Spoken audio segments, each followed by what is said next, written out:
Hello and welcome to Character Moments Lesson 5, where we'll be going over dynamic posing.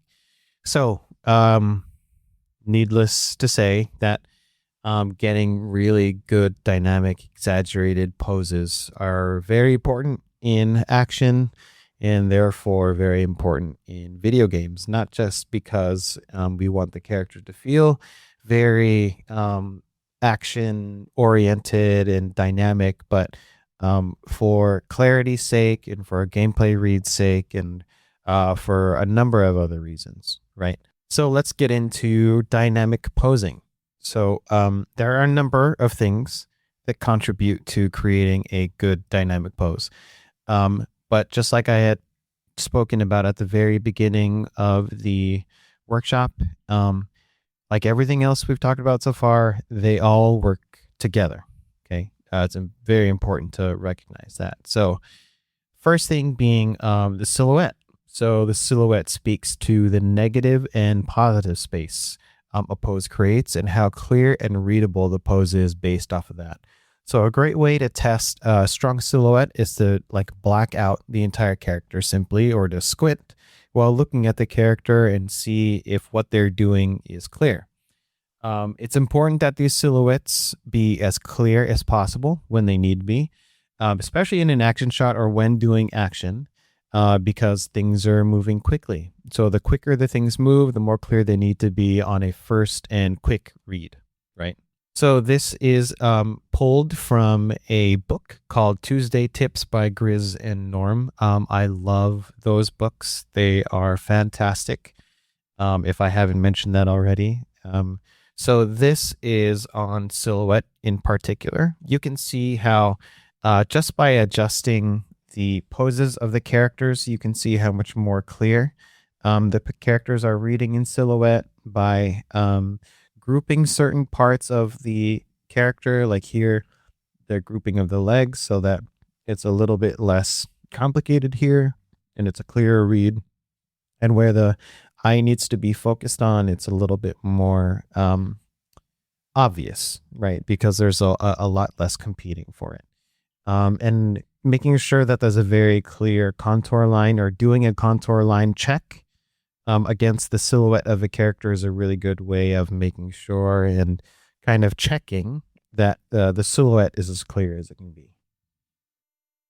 So here are some good examples of some silhouettes that are very clear as to what the character is doing. Even though we can't see any of the details of the character, it's pretty clear, even who they might be, right? Like these poses down here are very clearly Spider-Man. There are some poses up here that are very clearly some kind of like a karate kind of a character or someone in a karate gi maybe, or some of these parkour poses here where they're jumping over things, jumping down from things, off of things, etc. Right? Okay, so the next thing is shape. So shape has everything to do with dynamic posing, and it works very closely with silhouette as well, as you might imagine. And just to reiterate, when we talk about shape, right? It's the shape the character makes graphically and what it most closely represents when it's abstracted. And we'll look at some examples of that in just a second. But always remember that if it's not clear, then it doesn't matter how dynamic the pose is, right? So along those lines, the shapes you choose should be simple ones, right? In favor of clarity. So again, here's another page from Grizz and Norm, and these are some obviously poses from the great Glenn Keane, and we can see how these poses kind of are abstracted and the shapes that they make when they are abstracted. So let's look at the Grizz and Norm stuff first. You can see the shapes that these characters are making with their overall shape and silhouette once they've been abstracted, when they're kind of boiled down to like its major elements, right? This pose here being very squashed, this pose here being very stretched in relation to it. Even these poses here, how these poses kind of form triangular shapes. This pose kind of curls in on itself and kind of making this kind of a wave shape, and using the angles in the body to get directionality in order to lead the eye, right? And we saw that in the prior example with the character outstretching their hand to feed a bird. So these poses here and these drawings of Tarzan and like these Spider-Man poses, when these poses are abstracted, you can see that they basically make a form or a some form of either a ball, some kind of like a elongated rectangular shape. And you can see there are certain poses that are dynamic in which they don't necessarily resemble a simple shape, but more so they've got a very strong silhouette. So it's important to recognize that there are some that are abstracted to simple shapes, and there are some that are clearly not so simple. And we'll get to that principle later on in the lecture. It's very important to note, though, that the distinction between the two, whether it's a simple shape or not. Okay, next thing being line of action. So the line of action is a line that runs through the entire figure that suggests the movement, the energy, and the force that the character is either creating or being affected by, right? So the line of action is sometimes considered the gesture, and it should be noted that it doesn't need to be complex, right? Simplicity and clarity is key. And a great way of kind of finding the gesture, if you're not sure, is looking at what the spine is doing. The spine is naturally always a part of the line of action, and you can think of the center line of a character as part of the line that runs through the figure. These images are from a book called Cartoon Animation by Preston Blair. It's a very good one. And you can see how exaggerated these lines of actions are in these very cartoony characters, hence why I chose this one. But we can see in this character up here, there's a line of action running through the entire figure for this punch. And you can see the effect that this line of action has on this character to the character being punched, right? It's almost like this line is pushing in on this point of this line, and that's making it kind of curve this way, right? And you can also see the opposite in poses that necessarily don't have maybe a very strong line of action, right? That kind of support what the character's supposed to be doing, and therefore it's not as clear, it's not as impactful, right? And you can see the differences, and you can see how a line of action moves through an action based off of what the character's doing. Like this character here is doing like a wind-up baseball pitch. And you can see like how they kind of whip and wave and how it moves through and how it changes through an action, right? So another excerpt from Grizz and Norm, the line of action in all of these different kinds of poses. And so even on simple poses, right? Not necessarily even dynamic poses, but like a pose like this, right? With the character just standing, a good way to kind of introduce a line of action, even if the character's not doing something very dynamic, is just by shifting the weight to either one leg or another, right? That will instantly give you some contrapposto to work with, and that will automatically kind of suggest a line of action. Excuse me. It's very clear, and it's very important to make sure that you try and push your line of action as much as possible, therefore pushing your pose. This will help exaggerate it a little bit, but make sure that the way that you exaggerate it, it's always in support of the line of action. That way, it won't necessarily make your pose more complex. It'll make it more clear. Okay, next is rhythm and flow. So, as previously mentioned, the rhythm and the flow of a pose has very much to do with the line of action, but also with the cohesion and relationships of all the lines in the figure kind of put together. So all of the other lines created by the limbs should support the line of action, thus creating more rhythm and flow in the pose. So this is exactly what we were talking about when we were talking about pushing the pose and exaggerating it to support the line of action, right? This is exactly that. So it's important to note that there are natural rhythms that are created throughout the body just due to the human anatomy. And a good way to find these is to only focus on the center lines of the forms. And so we'll look at examples of all this in just a second. But some good rules of thumb when creating good rhythm and flow are respecting the line of action, identifying straights versus curves, and making sure to support directional force. So let's look at some examples here. We have a few more drawings from Glen Keane. We've got Rattata and Basil.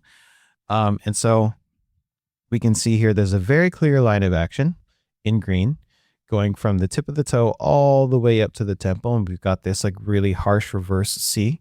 But you can see the flow of all of the other supporting limbs, right? And all of these other lines are kind of support this line of action.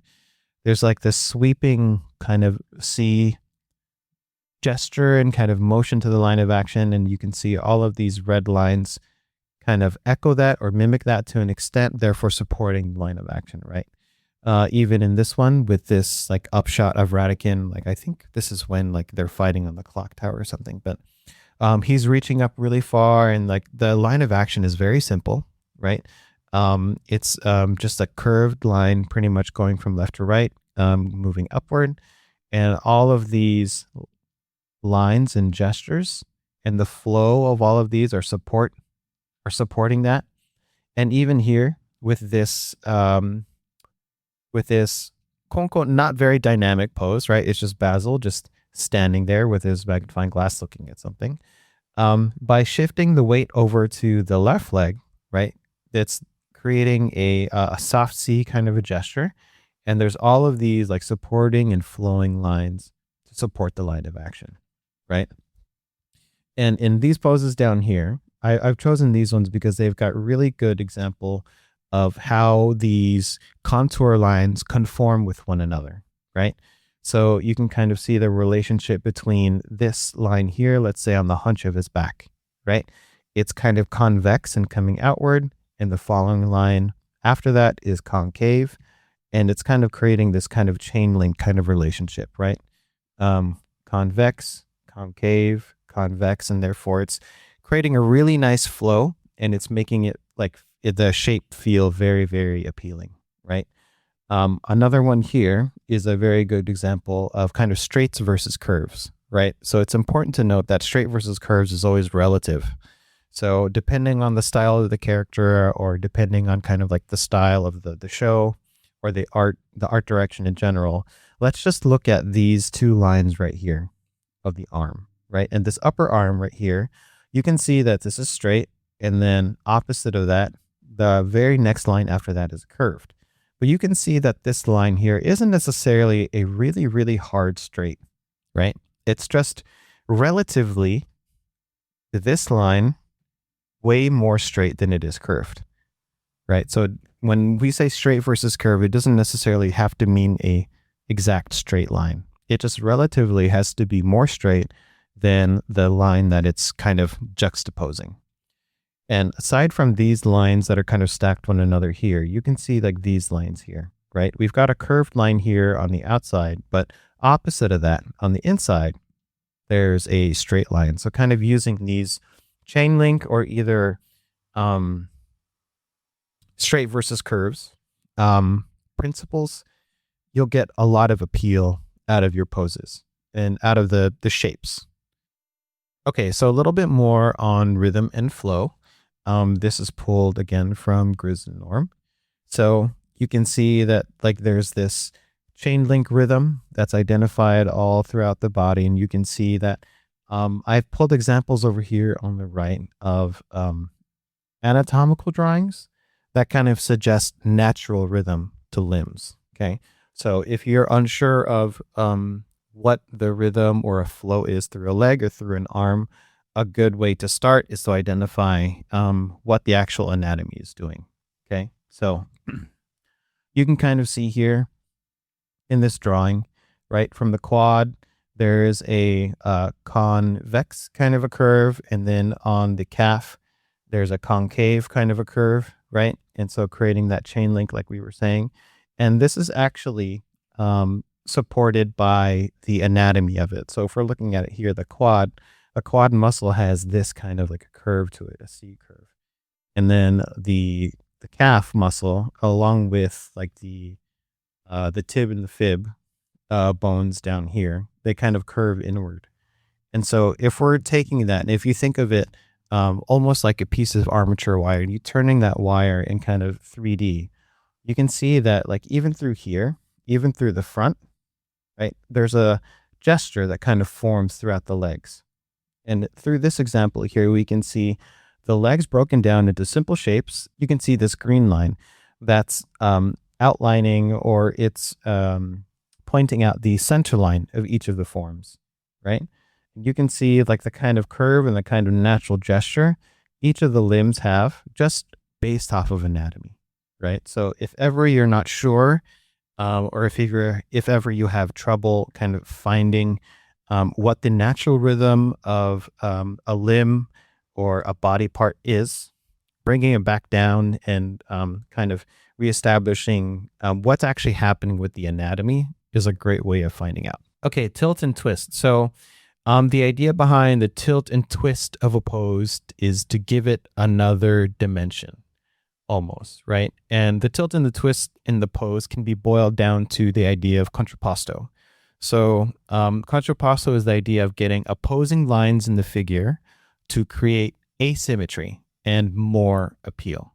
So you'll often find these lines in the hip line, the shoulder line, the head tilt, and the concept can essentially be grounded in the pose's weight and the counterbalance, right? So for example, if the weight of a person is on one side, the hips will be angled a certain way. And in order to counterbalance that, the line across the line across the collarbone might be opposite of that, and then counterweight that the line of the head tilt might be opposite of that. So naturally, contrapposto eliminates any kind of symmetry, which is normally a good thing, right? But it should be noted that sometimes you want symmetry. It all depends on the feeling you're trying to convey and what you're trying to show the audience, right? So when you hear of the term twinning, right? Normally twinning is a bad thing. Twinning is only a bad thing if it's unintentional, okay? If you intentionally want it symmetrical, then that's okay. But if you're doing it unintentionally, that's when it's a bad thing. So this idea of tilt and twist, like you'll see these concepts applied a lot in Disney animation, is like Glenn Keane is a very big proponent of like using it in his poses, right? They always say tilt, rhythm, and twist.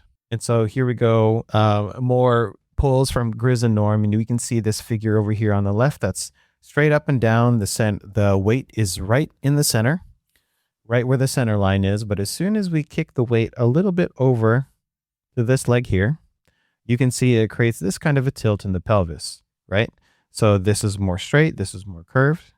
And then to counterbalance this tilt in the pelvis, there's a tilt in the shoulders. And they didn't go as far as doing it in the head, but you can see the effect that contrapposto, counterbalance, has on a pose and how much more appealing it can make it, right?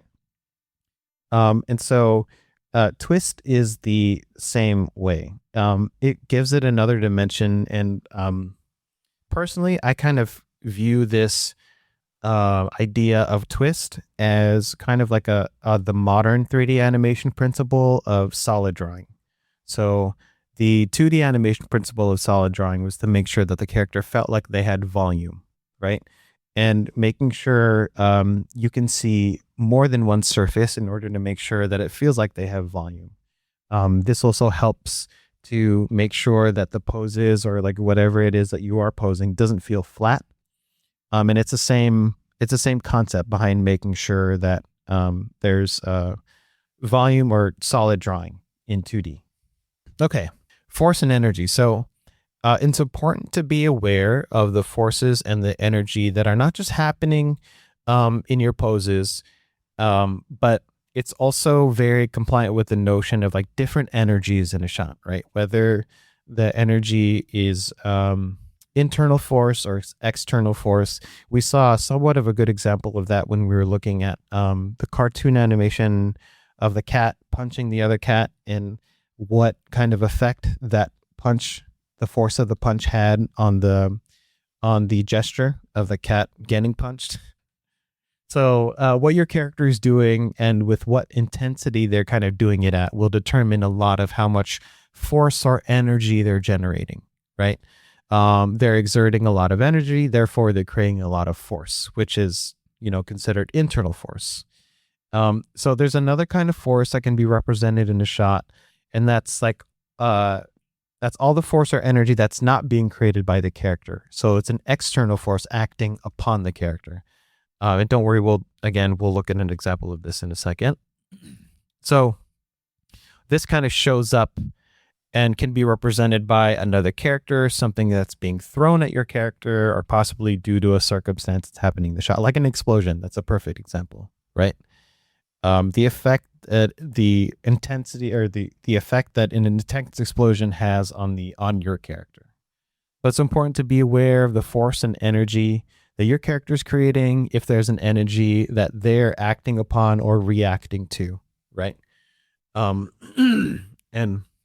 we'll get to this maybe after we talk about force and energy, but a great way of getting a lot of energy in the pose is to stretch the center of masses. That's kind of like a comic book thing that I learned, and I'll show you in just a sec. So a little bit on force and energy. This is a quick little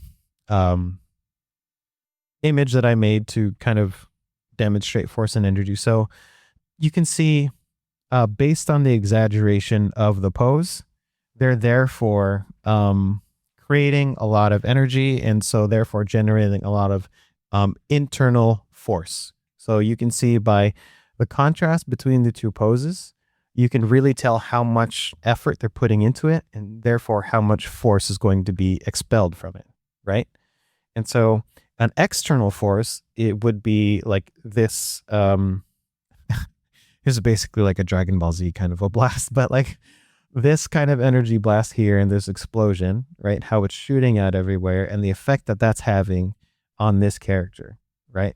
So if this character, let's say, instead of like being flung out with like this kind of like a reverse C gesture, let's say they were just tipping over and their gesture was straight up and down, right? That's a direct correlation, and that lets us know like, oh, this blast wasn't very powerful because their reaction to it wasn't very big. Okay. Depth and foreshortening. So depth and foreshortening are great tools to use when creating dynamic poses. But it should be noted that half of the equation of this comes from how you pose the character, but then the other half comes from the camera. And just like we had mentioned in earlier lessons, like sometimes we don't have that at our disposal. We can't control the camera. So let's say we're working on a character moment that's like an emote that can be fired in game. The character, or like the player, may have the freedom to spin the camera around the character during the entire thing, and that's not up to us, right? And so in instances like that, we do the best that we can, but it should be noted that like in order to create a truly dynamic pose, like half of the equation is on how you pose the character, half of it is on the camera. Okay, so by using depth and foreshortening, we can force the perspective of the pose and create more energy and impact.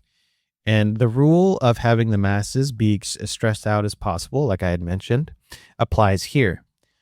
Just in a context that maybe we don't see from all angles, and I'll show you what I mean. So this is pulled from a old comic book magazine called Wizard. Every month they had this section of how to draw, and this is basically from there. So this one is done by Jim Lee, the great Jim Lee, and he explains how pulling apart the center of masses therefore creates a lot more energy and a lot more force in your poses. So if we look at this one, right, we've got figure E down here, and he's throwing a punch, and he's identifying the center of masses with these letters here. So Z, X, Y, and W, right? And you can see how far these are from one another, laterally speaking, because he drew lines through them. So by stretching these further apart, you can see how much distance there is between W and Y now. Y and X, there's a little bit more distance, just as much as the anatomy will allow. And then there's way more distance between Z and X here.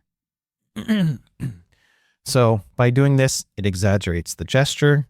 it creates more energy in the pose, and therefore it creates more force, right? And so this is what I meant when I said it's half dependent on the camera, right? Because if we're looking at this pose maybe from a different angle, like these distances between all of these center of masses are most likely going to be very, very different. Okay. So it's important to note that. So even when we are not looking at a figure from, let's say, the optimal point of view. Okay. So this drawing of like Cyclops, or like this drawing here, or these poses here, you can see that the rule still applies even on characters that are being foreshortened.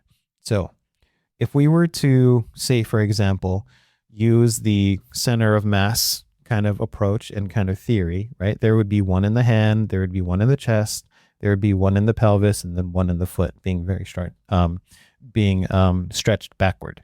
Okay. So if we were to take that and kind of stretch them like we would if we were posing them in space, but we were viewing it from the same camera, you can see how much more foreshortening and how much more depth we're getting, right?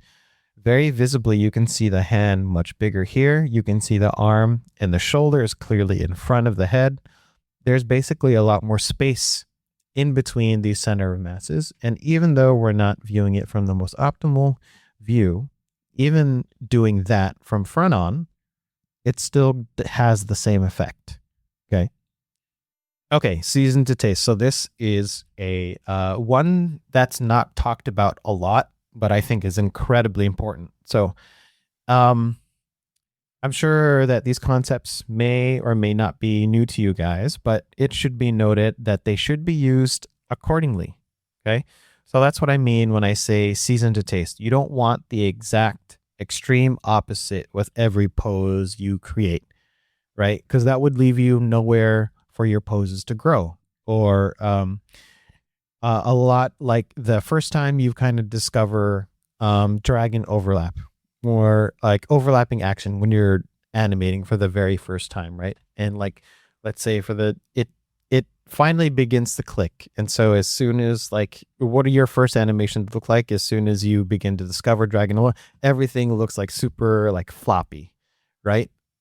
Just because you have it at your disposal doesn't necessarily mean you should always use it. So that's what I kind of mean by like season to taste, right? You want to use all of these concepts tastefully, not too much, not too little, not too often, not too frequent, just right, and use them in context. So I have a bar graph of kind of what I mean. Okay. So let's say, for example, the red bar represents foreshortening. The green bar represents tilt and twist, and the blue bar represents silhouette. Okay. So when I say season to taste, we want to use a different amount of each of these in every pose change that we have. So let's say we're going from pose A to pose B. Okay. There's this amount of foreshortening, this amount of a clear silhouette, and this amount of tilt and twist, right? And then when we go from C and D, there's like this amount of change between each of them, right? This is to make sure that all of them feel different, and each of the poses and the shapes, they're kind of growing from one pose to another. You don't want the same change in the silhouette, or the same change in foreshortening, or the same change in the tilt and twist on every single pose, right? Because what that will end up doing is, you see this pose from G to H, everything feels the same here. Okay. What you don't want is for every single one of these poses to feel exactly the same, and therefore using the exact same amount of all of these concepts, right? This pose from here, from G to H, there is an equal amount of all three of these, right? Normally you would say that's bad, but in relation to the previous one, you can see there's no tilt and twist here. And there's this much silhouette and this much foreshortening. It's different than the prior poses, and it's different from the poses coming after. So then, therefore, it's still okay. You just don't want all of them feeling the same. So season to taste. That's kind of what I mean by that. And some resources for you guys to take a look at for dynamic posing and constructing good poses is forced drawing books by Matesi. The Ryan Woodward books and his art books are always really good. Comic books, the Wizard How to Draw books, and the Tuesday Tips by Grizz and Norm. And you can see those here. Okay, and that wraps up our lecture on dynamic posing. Let's go ahead and jump back into Maya and make some more progress on our character intro.